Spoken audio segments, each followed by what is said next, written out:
Welcome back, and this week we are continuing with our look at the Treasure Meditation book, and we are now on the third of the four roots. So we had the Guru, the Yidam, this week is the Dakini, and then the Dharmapala. Next week we'll wrap up this course with that. So the practice for the Dakini in this particular context is Tara. It's kind of a generic Tara, very, very short, concise practice. So we're going to look both at the Dakini, the principle of the Dakini today, as well as Tara, talk about that before we look at the specific sadhana practice that is in there. So I've collected together a bunch of information on both of those topics to share with you today. So first, Dakini is a type of a sacred female spirit in Hinduism and Vajrayana Buddhism.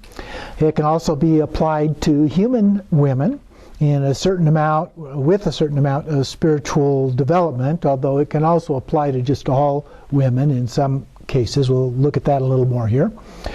And then the Tibetan term means sky goer or sky dancer or something along that line, and may have originated from the Chakrasamvara Tantra. Apparently that's the earliest place in Tibetan Buddhism anyway, because it does arrive also in Hindu tradition. So Dakinis are represented as oftentimes as consorts in Yabyam representation. So we have a deity and a consort. Then the consort is usually represented as a Dakini, although that can actually be reversed too. I mean, the deity can be female and have a male consort. There are a few examples of those, not very many, but a few. And then the masculine form is Daka, and it's usually translated in Tibetan as hero. So you may see that term from time to time. So the Dakini appeared in medieval legends in India as a demon. And so a lot of stories blamed everything that went wrong or happened in a negative way in their lives as something that a Dakini caused. You know, if it was bad, it must have been a Dakini. That's how it seemed to originate, kind of like a scapegoat, you know, something to blame for everything. And then over time, beginning probably around the beginning of the first millennium, what we see is a gradual emphasis and elevation of the divine feminine generally. And as a part of that, we see the Dakini actually changing in nature as well, to become goddesses and then eventually full-blown Buddhas. So we see this development as a part of the process. So in Vajrayana, we have Dakinis as well. And in the refuge formula that we call the three roots, we have the Buddha, the Dharma, and the Sangha. And so oftentimes that's articulated, the three roots, as the Guru, Yidam, and Dakini. So the Dakini shows up in that, and then sometimes the protector, as in the four roots here that we're studying as well, the protector gets added in, or in some cases actually is substituted for the Dakini. So the Dakini in her various guises serves each of the three roots. She may be a human guru, a Vajra master who transmits Vajrayana teachings to her disciples and then joins them in Samaya commitments, the various vows that we make as a part of doing Vajrayana practices, especially the deity yoga practices. And then the wisdom Dakini may be a Yidam, a meditation deity, and the female deity yogas such as Vajrayogini are very common in Tibetan Buddhism as well. So there are a number of female figures who become principal Dakinis in the tradition, with Vajrayogini probably being the primary one of all of those. But Tara is also very significant and probably even more popular than Vajrayogini, as we'll see in a bit. She may also be a protector. In fact, virtually all of the deities can be considered as protectors as well. So the wisdom dakinis have special power and responsibility as a part of that to protect the integrity of all of the oral transmissions that are a part of the tradition. So we may receive an empowerment and an oral transmission and instructions on how to do the practice.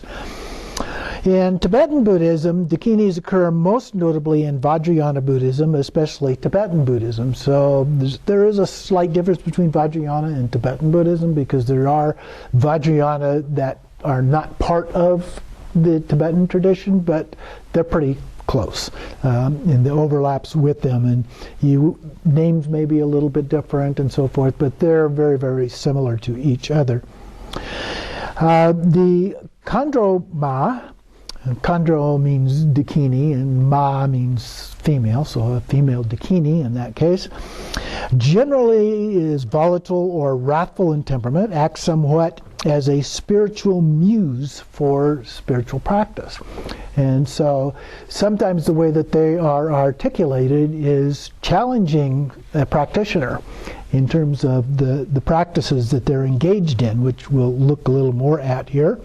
Dakinis are energetic beings in female form and in space. And so often in a mandala articulated with the central figure being a deity, they may be surrounded by dakinis. Or when we looked at Padmasambhava, in the 7-line prayer, is surrounded by dakinis. And so they may be in space or the sky, and this also is used as a reference to shunyata, emptiness. And so we see that as a part of it. Here it says the insubstantiality of all phenomena.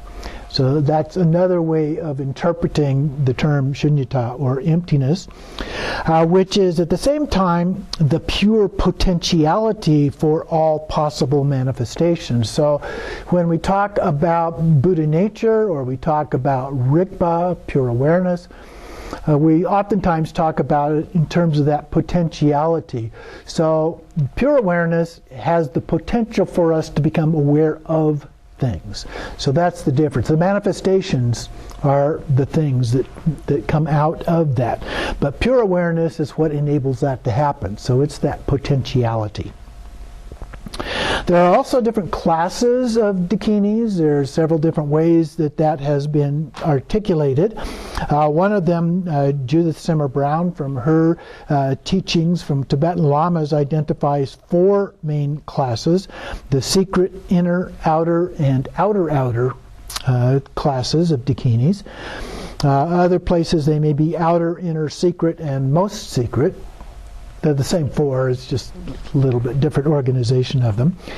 So the secret class is Prajnaparamita, the transcendent wisdom aspect, and representing the empty nature of reality. The inner class is the dakini of the mandala, this kind of an arrangement, or the meditational deity, the yidam, and fully enlightened Buddha. So the dakinis can actually be in the form of a fully enlightened Buddha as well as a part of that. The outer dakini is a physical form attained through completion stage tantra practices such as the 6 yogas or 6 not yogas, the 6 dharmas of Naropa. So those words get, yogas is a more popular one in the West, but dharmas, as I understand it, is a little bit more appropriate. And then the outer dakini is the dakini in human form. She's a yogini in her own right, but also maybe a karma mudra or a consort for a yogi or mahasiddha as a part of that. And so all of those forms are different levels that can be used to classify dakinis. In Dzogchen in particular, when considered as a stage on the Vajrayana path, which of course would be the highest of those paths in the Vajrayana tradition, dakini is in the final stage. The first is initial realization of the true nature of reality, and then the second one corresponds to meditation, using to develop that initial realization. And then the third one is the dakini as the source of the activities based on that realization. So first, it's like the 3 statements of Garib Dorje. The first statement was creating an awareness, and then the second one is developing that through meditation, and the third one is applying it in our everyday activities.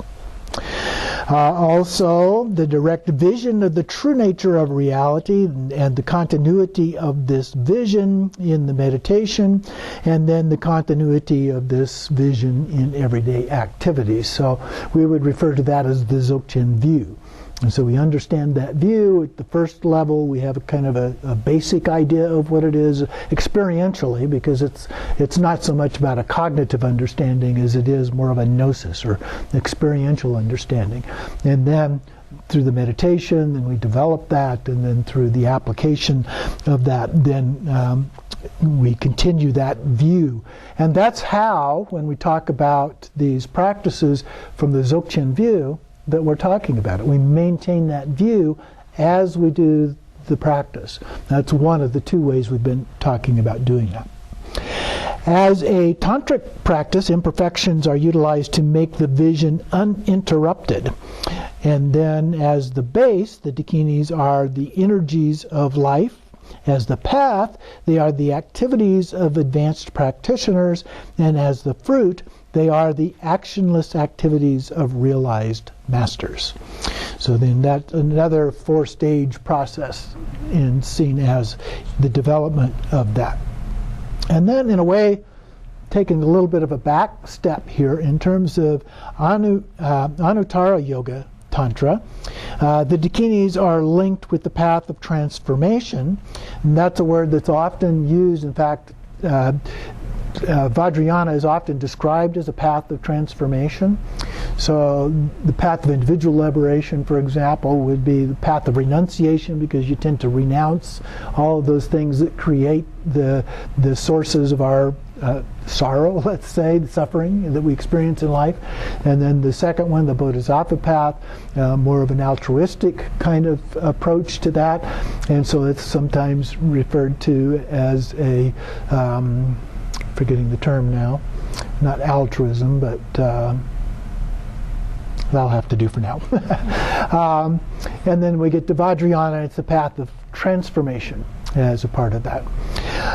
So that then is taking the energies or the negative emotions or the kleshas, we sometimes talk about them, and other times they're referred to as poisons, like the 3 poisons, the 5 or 6 poisons, and so forth, and transform them into the luminous energy of enlightened awareness.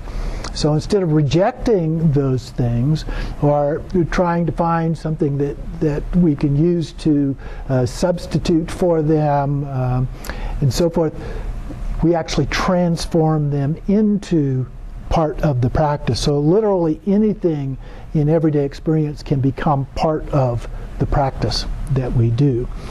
And so this then yields the profound experience of clear light. Thupten Yeshe explains, when the completion stage practices have been mastered and we have gained control over our subtle energies, the subtle winds, and so forth, there will come a time when the Dakas and Dakinis will come. Physically embracing such a consort is necessary to bring all the pervading energy winds into the central channel, a prerequisite for opening the heart center and experiencing the profoundest level of clear light. So she's referring here to the consort practice, the karma mudra. And so in my book, Innate Happiness, there's a number of places that refer to that as a practice at different levels that you can look at if you like. The Daka, in some instances, we have the term Daka and Dakini, so the Daka is usually referred to in that context as the male, Dakini as female. Other cases, they refer to the Dakini as either a male or a female, so you can see both of those, but usually it gets separated into Daka and Dakini. Dakini usually used for the female practitioners. Male ones are often known as a yogi, but then we also have yogini for the female, and so we have different terms that come into play there. Padmasambhava was known as a yogi. Yeshe Tsogyal was known as a Dakini. So we see the play of that. Miranda Shaw, you may be familiar with, wrote, in Sanskrit there is only one word, Dakini. There are only female Dakinis. So she's taking a stand on that. But there's some difference of opinion about that among different scholars. Thupten Yeshe clarifies what are Dakas and Dakinis. Simply speaking, they are males and females who possess advanced experiences of tantric transformation and control. So that's one way of looking at it. Generally, Dakinis refer to the female. So Dakini means sky dweller, sky dancer, as we referred to before, and is the most sacred aspect of the feminine principle in Tibetan Buddhism, which is transcendent wisdom. So the feminine is associated with the wisdom aspect, and the male is associated with skillful means, loving kindness, compassion, and those kind of things. Dakinis may appear differently in various contexts, fierce and intense, or playful and nurturing. So there's a lot of different varieties of actions that they engage in. At other times, she may appear outrageous or repulsive in order to cut through conceptual thinking and mistaken perception. So she can just go right to the root of everything and challenge us in terms of our thinking and our practices and so forth. She may appear as a human being, as a goddess, peaceful or wrathful. She may be perceived as a general play of energy in the phenomenal world, kind of more abstract kind of a concept. In general, the Dakini represents the ever-changing flow of energy with which the yogic practitioner must work in order to become realized.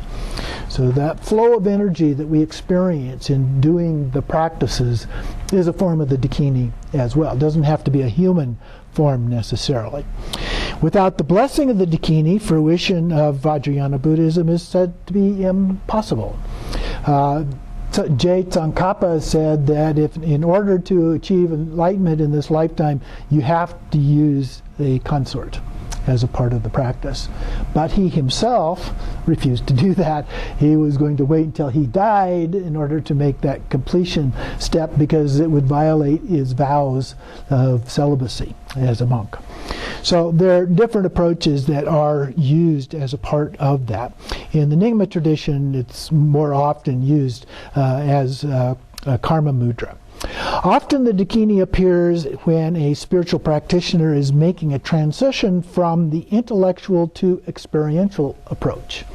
So that's a part of what we talk about in especially the Dzogchen, is focusing on the experiential approach rather than just a cognitive understanding of that. And it's easy to get locked up into the cognitive aspect because there are a gazillion books available to help us with that. And so here's an example in the biography of Saraha. The well-known monk and scholar Saraha felt it was time to leave his university and go to in search of a tantric teacher. On the way, he saw a young woman making arrows in a marketplace. He was fascinated by her, and when he approached her and asked if she was a professional arrowsmith, she replied, "My dear young man, the Buddha's meaning can be known through symbols and actions, not through words and books." After this, he understood the symbolic meaning of the arrow, and when he began living with his low-caste women, accepting her as his teacher, this outraged the religious community, as he had been a pure Brahmin. The famous dohas of Saraha, dohas are like little poems usually sung as songs. His songs of realization were his response to the king, the queen, and the people who challenged his religious understanding because he had gone off to live with this Dakini.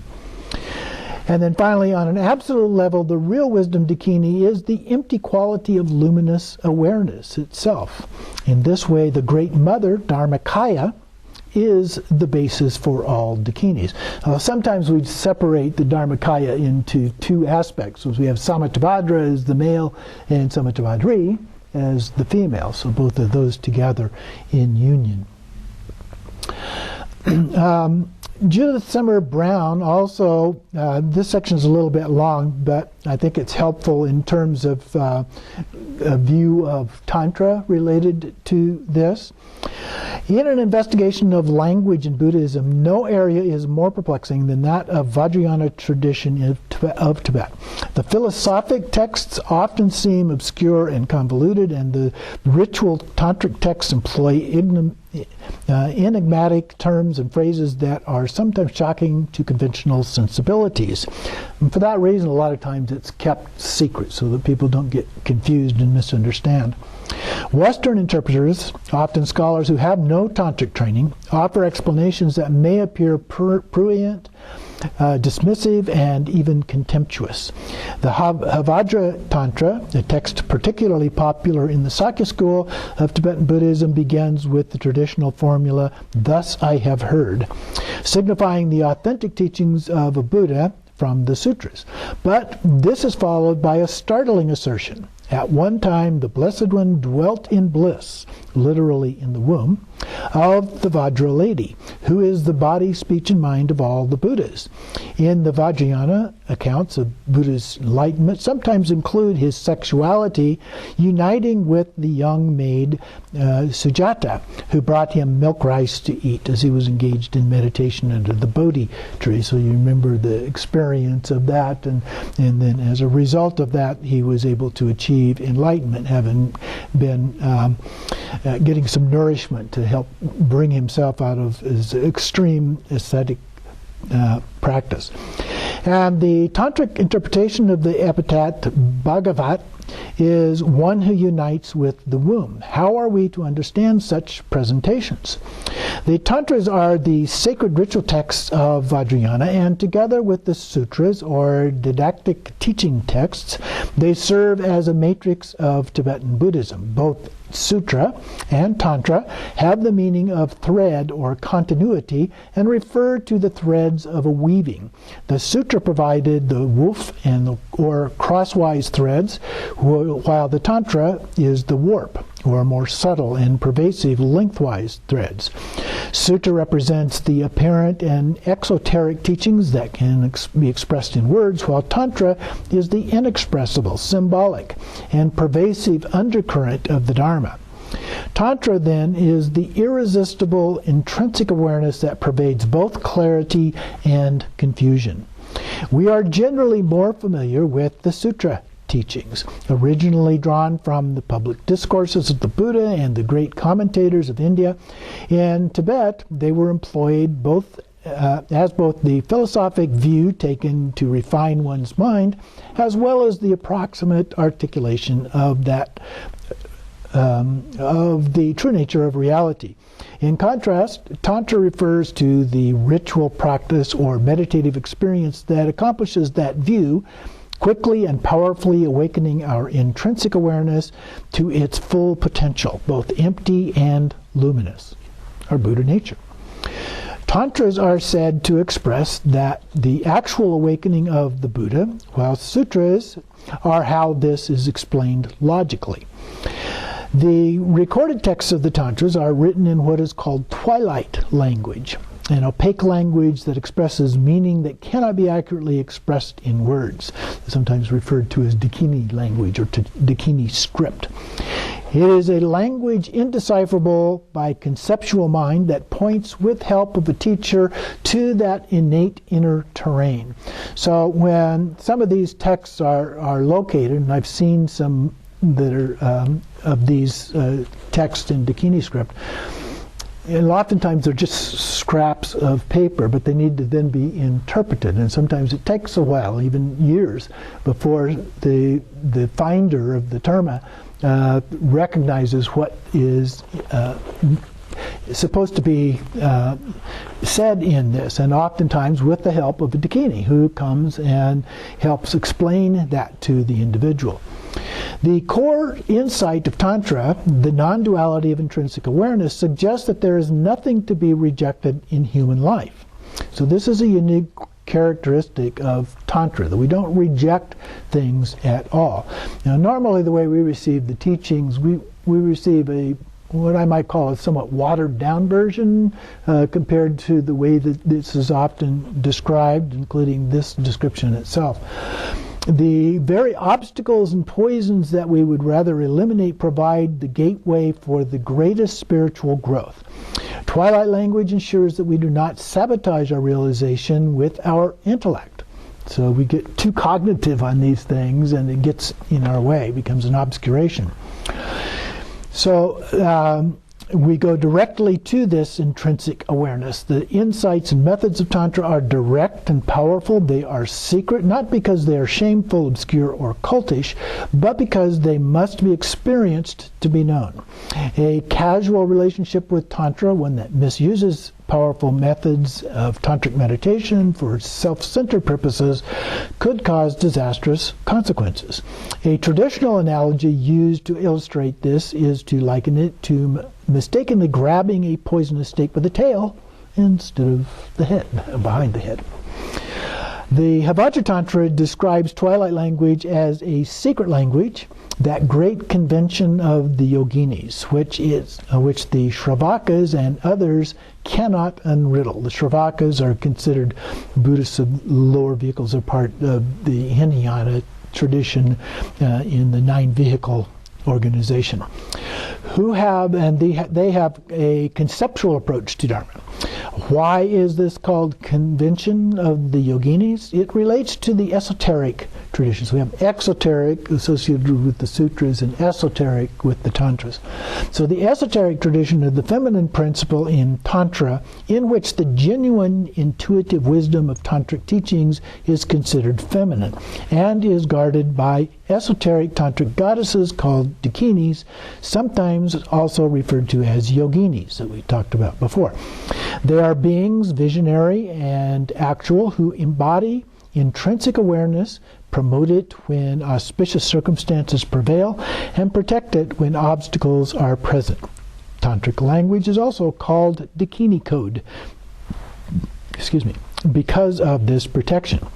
Awareness of the inner meaning of Tantra is symbolized as feminine because its analogies are the domain of women in conventional societies. Conceptual knowledge is the province of men in the patriarchy, objective, empirical, and dualistic. Women's domains are intuitive and embodied in wisdom, personal and intimate, non-dual awareness from the inside out. The wombs of Dakinis embrace emptiness, and their dance displays the limitless space, bliss, and freedom from associated realization of emptiness. Dakini in Tibetan is Khandro Ma. So Khandro actually is translated as Dakini usually, and Ma is the feminine, so Khandro Ma. She who moves, dances, and enjoys space or emptiness. She is the preeminent symbol of tantric wisdom. The feminine energy is also associated with the realization itself, as we saw earlier. The Buddha's enlightenment is described as his union with the indestructible lady. Indestructible would be Vajra, is usually translated as indestructible. But here the indestructible lady is Prajnaparamita, who is also in the form of a deity in the tradition. The unconditioned wisdom or intrinsic awareness at the heart of experience, the embodied and dynamic Dakini of non-dual awareness, a vivid and dynamic experience of the enlightened inherent potential, esoterically referred to as a womb or vulva or bhaga, the source of spiritual vitality of all beings. Immediately after his enlightenment, the Buddha dwelt in this bliss of transcendent wisdom for many weeks, convinced that it was impossible to communicate this experience to others. Compassionately, he decided to teach, and did so with an ever-evolving series of refined methods, concerned that his students would mistake the words for their meanings. And so we can get caught up in all of this in terms of the words and focused on the meaning of each of the words and everything. But with the esoteric form of these practices, It's about the experience and not the words. We transcend that. It's like the four reliances, and the fourth reliance is in terms of the transcendent wisdom aspect of that. And so finally, Dakini energies refers to here a Dakini sky dancer is a tantric priestess of ancient India who carried the souls of the dead to the sky. A little bit different understanding of that. This Buddhist figure is particularly upheld in Tibetan Buddhism. The Dakini is a female being of generally volatile temperament who acts as a muse for spiritual practice. So he does something like that a little bit earlier. Testing one's awareness and adherence to Buddhist tantric sadhana. The behavior of Dakinis has always been revelatory and mysterious. They respond to the state of spiritual energy within individuals. Love is their usual domain. Many stories of the Mahasiddhas in Tibet contain passages where the Dakini will come to perturb the would-be Mahasiddha. When the Dakini's test has been fulfilled and passed, the practitioner is often recognized as a Mahasiddha, and often is elevated into the paradise of the Dakinis, a place of enlightened bliss. That usually is referred to as Akanishta. While Dakinis are often depicted as beautiful and naked, they are not sexual symbols. There are instances where a Dakini has come to test a practitioner's control over their sexual desires. But the Dakini itself is not a being of passion. Tantric sex may involve a helper Dakini, a female trained in Tantra Yoga, or an actual Dakini. Both increase the level of erotic pleasure for the sexual participants by helping them to focus on a non-physical state of spiritual joy and the physical pleasure of sex at the same time. So I often talk about it as transcendent bliss. And we use the word bliss a lot of times, and bliss is often associated with sexual experience, but I'm talking about a transcendent bliss that goes beyond that. Iconographic representations tend to show a Dakini as a young, naked figure in a dancing posture, often holding a skull cup filled with blood or the elixir of life in one hand, and a curved knife in the other.